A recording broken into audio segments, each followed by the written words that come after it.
Hi, welcome to another new video. I hope you guys doing really well, and in this video I'm going to talk about how to delete account on Microsoft Teams.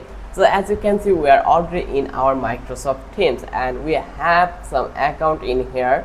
So now I am going to delete this account. That for reason I'm going to click on sign in. Once I click over here, it will redirect me to the next page where they are asking for login. So I already logged in into my account. That's why I will click over here and I will redirect to the next page.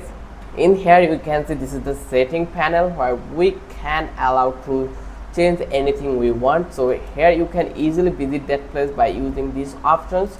Once you visit here, you just need to go onto this place, your info. Once you click over here, then here you can see the interface will be something like this, and if you scroll down, then you will find out this close account option next to the your profile, Xbox profile.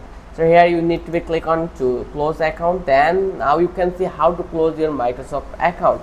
So here we have a whole like documents over that place. You can read it, or if you don't want to read it, just click on close the account. Once you click over here, let's go over here and they will give you the option to delete it. So the process is really simple. I hope you love this video. If you love this video, then don't forget to subscribe our channel.